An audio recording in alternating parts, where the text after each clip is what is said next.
East West ইউনিভার্সিটির নামটি এমন এক আকাঙ্ক্ষা ধারণ করে যা কেবল ভৌগোলিক সীমানার মধ্যেই সীমাবদ্ধ নয়, বরং দর্শনের জগতেও বিস্তৃত। দুটি বুদ্ধিবৃত্তিক ঐতিহ্যের মধ্যে ভারসাম্য বিধানের লক্ষ্যেই এই প্রতিষ্ঠানটি প্রতিষ্ঠিত হয়েছিল, পাশ্চাত্যের কঠোর শৃঙ্খলা এবং প্রাচ্যের গভীর শিকড়বদ্ধতা। এই নামটি কেবল একটি আলংকারিক বিষয় হিসেবে বিবেচিত হয়নি। ইস্ট ওয়েস্ট বিশ্ববিদ্যালয়ে সরাসরি ভর্তি অথবা ক্রেডিট ট্রান্সফারের জন্য স্ক্রিনে দেখানো নম্বরে আমাদের সাথে যোগাযোগ করতে পারেন। ইডব্লিউইউ এর পরিচালনা দর্শনের মূল ভিত্তি সর্বদা ছিল সহজলভ্যতা বা সকলের জন্য উন্মুক্ত থাকা।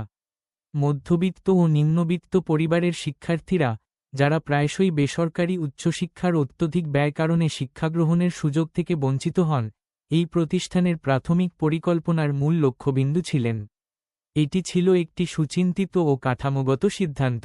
বৈষম্য হ্রাসের প্রতি বিশ্ববিদ্যালয়ের দীর্ঘদিনের অঙ্গীকারকেই এই পদক্ষেপটি বিশেষভাবে তুলে ধরে। ইস্ট ওয়েস্ট বিশ্ববিদ্যালয়ে সরাসরি ভর্তি অথবা ক্রেডিট ট্রান্সফারের জন্য স্ক্রিনে দেখানো নম্বরে আমাদের সাথে যোগাযোগ করতে পারেন।